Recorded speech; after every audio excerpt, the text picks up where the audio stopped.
They say your life is just a reflection of your habits. But what if I told you you're not even the one in control? The real question isn't, do you have habits? It's, do your habits have you? In this video, I'm revealing the 10 most powerful habit-changing secrets from Charles Duhigg's game-changing book. Secrets that top CEOs, Olympic athletes, and even billion-dollar companies to take control of their behavior and their future. Don't skip, because the habit ruining your success might be the one you think is harmless. Stick around till the end. This could change how you live, think, and act forever. Chapter 1: The Habit Loop. Cue, routine, reward. Every habit in your life, the good ones, the bad ones, the ones you don't even realize you have, all follow one invisible pattern. And once you understand it, you'll start seeing it everywhere. It's called the habit loop. It usually starts with a cue, something tiny, almost unnoticeable. Maybe it's a time of day, a specific emotion, a location, a sound, a smell. Your brain picks up the cue without asking for permission. Let's say it's 4 p.m. and you feel bored at work. That's the cue. Without even thinking, your body goes into autopilot. You stand up, you walk to the kitchen, you grab a cookie. That's the routine. You've done it so many times, it's automatic. You didn't decide to do it, it just happened. Then comes the reward, that sweet hit of sugar, that 5 seconds of pleasure, that temporary escape from whatever you were feeling before. And just like that, your brain takes notes. It remembers. Boredom, cookie, feel better. And next time you feel bored, it sends the signal again. This loop, cue, routine, reward, is how habits are formed. And the more it repeats, the deeper it gets wired into your brain. Eventually, you don't even need to be bored. Your brain starts craving the cookie just because it's 4 p.m. The cue doesn't just trigger a behavior, it triggers a craving. That's why habits feel so hard to control. They bypass decision-making, they skip the conscious mind. And before you even realize what's happening, you're already halfway through the bag of chips, or doom scrolling, or skipping the workout you promised yourself you'd do. But here's the truth. Habits aren't destiny. They're just loops. And if you can identify the cue and understand the reward, then you can start changing the routine in between. This is just the beginning. In the next chapter, we'll look at the real fuel behind every habit, the craving. Why your brain isn't just running a loop, it's chasing something deeper. And once you know what that craving is, you'll finally understand why you keep doing what you do, even when you swore you'd stop. Keep watching. Chapter 2: The Craving Brain, Why Habits Form. Most people think habits are all about repetition. Do something enough times and it becomes second nature, right? But the real engine behind every habit isn't repetition. It's craving. You don't reach for coffee every morning just because it's a routine. You do it because your brain has learned to expect a certain feeling. Warmth, alertness, comfort. The craving begins the moment you open your eyes. That's why your hand moves before you've even thought about it. Because the habit isn't just about doing, it's about wanting. Every habit starts with a cue, like we saw before. But what makes it stick, what makes it powerful, is that internal itch, that deep, silent urge your brain is trying to satisfy. It's not the cigarette, it's the relief. It's not the scrolling, it's the distraction. It's not the snack, it's the comfort. Your brain chases the feeling, not the thing. The more often that craving is satisfied, the stronger the loop becomes. And eventually, just the cue alone is enough to light up your brain like a slot machine. You don't even need the reward anymore. Your mind starts reacting in anticipation of it. That's why cravings can feel so overwhelming. It's not about logic. It's biology. You don't think, you react. But here's the breakthrough. When you finally understand what you're actually craving, not the surface action, but the deeper emotion, you take back control. You stop reacting blindly and start choosing with intention. That's the key to changing any habit. Because once you identify the craving, you can build a new routine that satisfies it without the damage, without the guilt, without the self-sabotage. You don't need more discipline. You need to understand what your brain is chasing.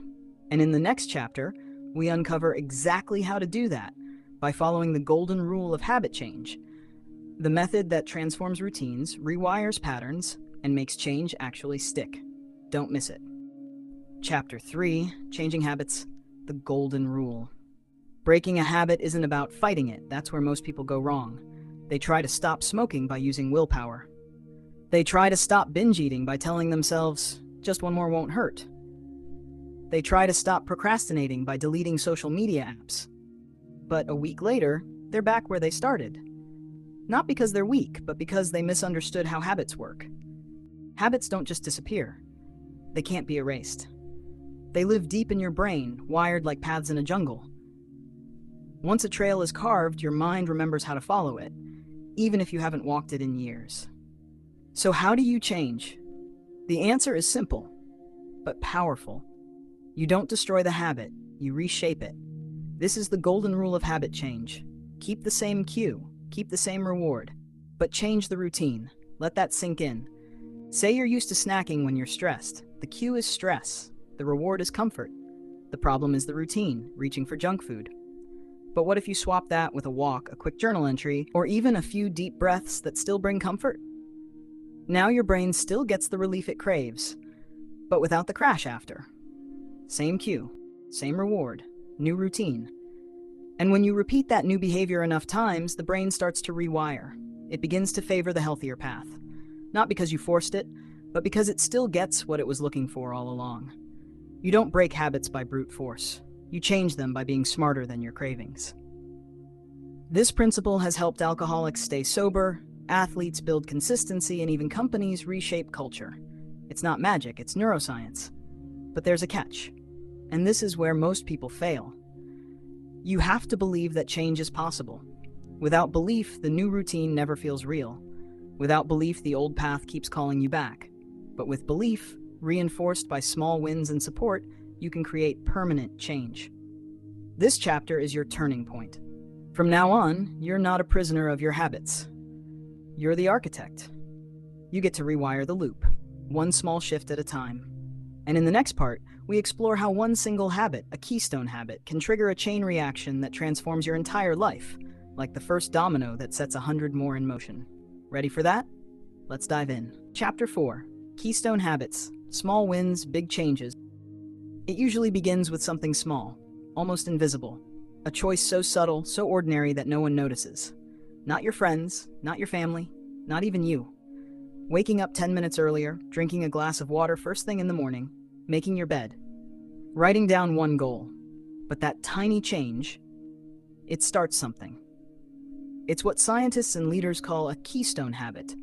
A single habit that once changed sets off a ripple effect through every part of your life.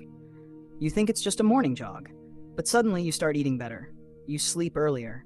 You become more focused at work. You're more patient with people. It's not just about the run anymore. Your identity starts to shift. You're no longer someone trying to be disciplined. You are disciplined. That's the silent power of keystone habits. In families, it could be sitting down together for dinner. In business, it could be prioritizing safety like Alcoa did. One shift in behavior and suddenly the culture transforms. Morale improves, profits rise, accidents drop, people feel seen. Why? Because keystone habits change how we see ourselves. They deliver small wins, and those small wins build confidence. They give you proof that change is possible. You don't need a total life makeover. You need one crack in the wall, one door slightly open, and once it's open, you push. Keystone habits create momentum. You start trusting yourself. You start showing up. Not because of pressure, but because it's who you are now. Most people wait for motivation. They wait to feel ready. But transformation doesn't begin with motivation. It begins with a single decision repeated enough times to shift identity. Think of it this way. You don't rise to the level of your dreams. You rise to the level of your habits. The right keystone habit is not just about efficiency, it's about direction. It's about setting your life on a new path where every day gets a little better because of one change that touched everything else. So the question is, what's your keystone? Not 5 things, not a long checklist, just one habit that makes you proud of who you're becoming. When you find it, protect it, nurture it, because what starts small can become unstoppable. And in the next chapter, we uncover the unseen power of belief, how communities, faith, and even crises can make or break your ability to change when the world feels like it's falling apart. Are you ready? Chapter 5, Willpower. The most important habit, willpower. It's what separates impulse from intention. the silent force standing between you and the easiest path, the one where you quit early, give in, or walk away. We like to think of willpower as something you either have or don't. But it's not. It's not a gift you're born with. It's a skill, a muscle, one that gets tired, one that needs rest, and one that, if trained, can become your greatest strength. Think about a moment when you resisted temptation. Maybe you turned down junk food, held back from saying something cruel, or showed up to work even when everything in you wanted to disappear. That was willpower in action. And it didn't just protect you in that moment, it trained your mind for the future. But like any muscle, willpower can be exhausted. The more decisions you make, the more distractions you fight, the weaker it gets. That's why, by the end of the day, you might find yourself breaking promises you made to yourself in the morning. It's not because you're weak, it's because you've drained your reserves. The secret, then, isn't just about being strong, it's about being smart. Protecting your willpower means planning ahead. It means not leaving every decision to chance or emotion. It means building habits so strong that you don't have to think about resisting, because the choice has already been made over and over until it becomes second nature. And here's what's even more powerful. Willpower is contagious. It spreads through groups, families, even organizations. One disciplined person in a team can raise the standard for everyone else. One parent who stays calm under stress teaches their child to do the same. One leader with self-control sets the rhythm of an entire company. The people who achieve the most aren't always the smartest or the fastest. They're the ones who can delay gratification, hold steady when everything shakes, and return to discipline after every failure. Because that's what real willpower is. It's not perfection, it's persistence. It's the quiet voice that says, "I'll try again tomorrow." It's waking up and pushing forward, not because it's easy, but because your vision matters more than your mood.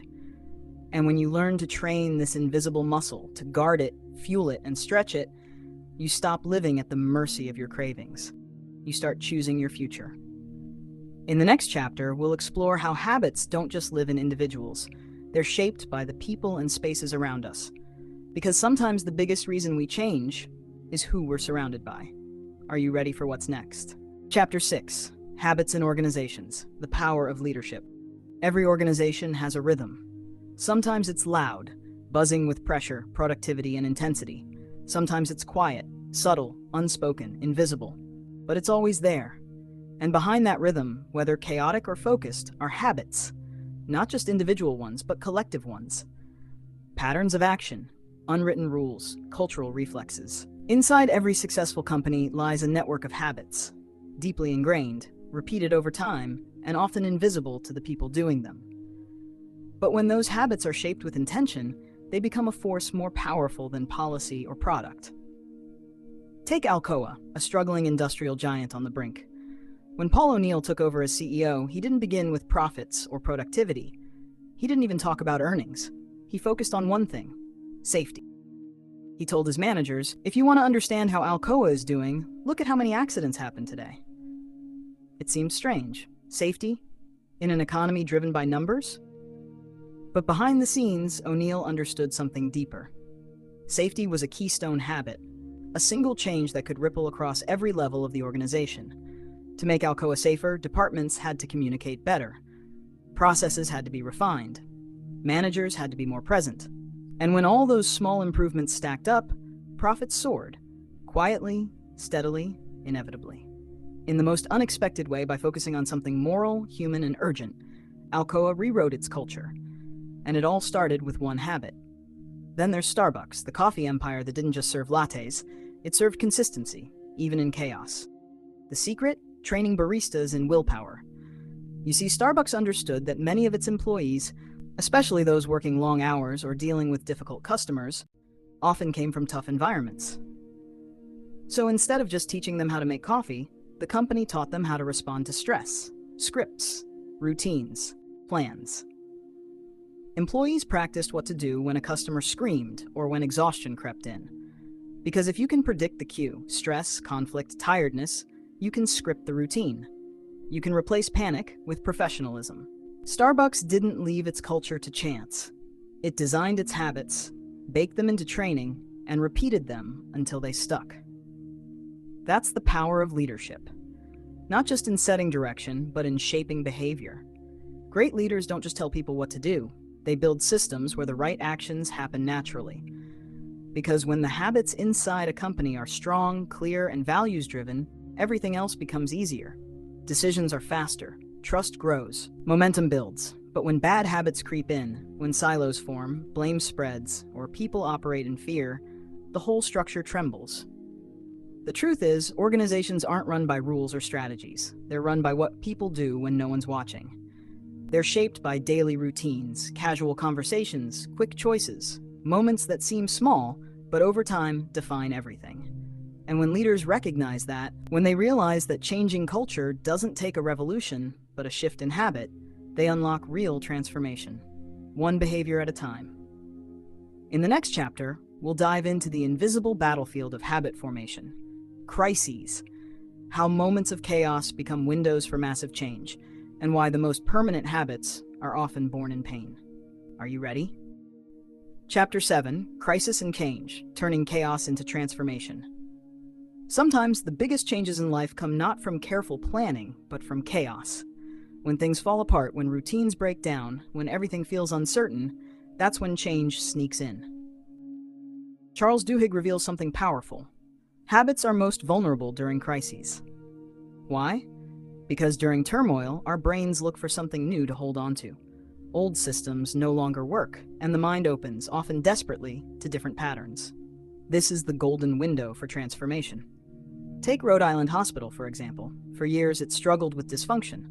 Doctors and nurses didn't communicate well. Mistakes happened, some fatal. The organization was stuck in toxic routines. Until a series of tragic incidents created a breaking point. The crisis forced leadership to reimagine how the hospital worked. New routines replaced old ones, not by chance, but because the chaos gave them the power to stick. Here's the truth. If you're going through something hard right now, personally or professionally, you're standing at a door. That discomfort, that frustration, that's the opening. It's painful, but it's also your chance to rewrite your story. Whether you're running a business or rebuilding your life, never waste a good crisis. The moment things break is the moment you can rebuild better. And in this chapter, Duhigg helps you understand how. Chapter 8, Data-Driven Habits, Predicting Behavior. Imagine walking into a store, and the ads already know what you need before you do. No magic, no mind reading, just your habits, tracked and decoded. Charles Duhigg lifts the curtain on a hidden world where companies quietly collect every click, every purchase, every pause, and then, like expert psychologists, predict your next move. Take the example of Target. Their data scientists weren't just analyzing shopping carts. They were analyzing behavior. They discovered that pregnancy changed buying patterns in very specific ways. So precise was their algorithm that they could predict, often before a woman had even told her family that she was expecting. Let that sink in. A company knew someone's most personal news just by watching what she bought. And this isn't just about selling diapers or discounts. It's about shaping decisions. Retailers subtly position products, send tailored coupons, even manipulate store layouts, all based on the habits you don't even realize you have. But here's the twist. Once you're aware of this manipulation, you regain control. Duhigg doesn't just expose the system. He gives you the tools to defend your mind against it. This chapter is more than shocking facts. It's a wake-up call. If you don't shape your habits, someone else will. Chapter 9, Social Movements, Habits in Society. Sometimes a revolution begins not with a grand speech or a violent clash, but with something far quieter, a habit. Charles Duhigg takes us into the heart of how social change truly begins, not in chaos, but in patterns, repeated behaviors, familiar routines, social habits that bind people together and ignite movements. He brings us to Montgomery, Alabama. One woman, Rosa Parks, refuses to give up her seat, but what turned her defiance into a nationwide civil rights movement wasn't just her courage. It was the network of habits behind her. Friends, neighbors, church groups, community leaders, all bound by social expectations and shared behavior. They rallied, not randomly, but because their daily lives were connected, habitually. Movements grow in stages. They start with strong ties, friends who show up because they care. Then come the weak ties, acquaintances, strangers, distant supporters, who join because they feel a social pull, a sense that people like me are doing this. Duhigg shows that these layers of social habits create something powerful, momentum. People begin showing up again and again, not because of ideology alone, but because it becomes part of who they are, a habit of action, a habit of belief. And the truly successful movements, they don't just ignite and fade, they last because they become ingrained, embedded. People don't just protest for a cause, they live it. It becomes part of their identity. Their daily behavior shifts. Their routines change. Their world transforms. Movements, just like individuals, thrive on habit. And once a society develops new collective habits, there's no going back. Chapter 10. Free will and responsibility. Are we in control? It's a question that shakes us at the core. If habits control so much of what we do, then are we truly in control of our lives? Charles Duhigg ends his journey with a chilling and thought-provoking story.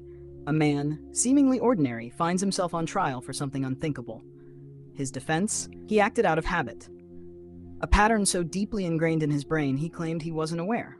Not truly, not consciously. It forces us to confront the darker side of this science.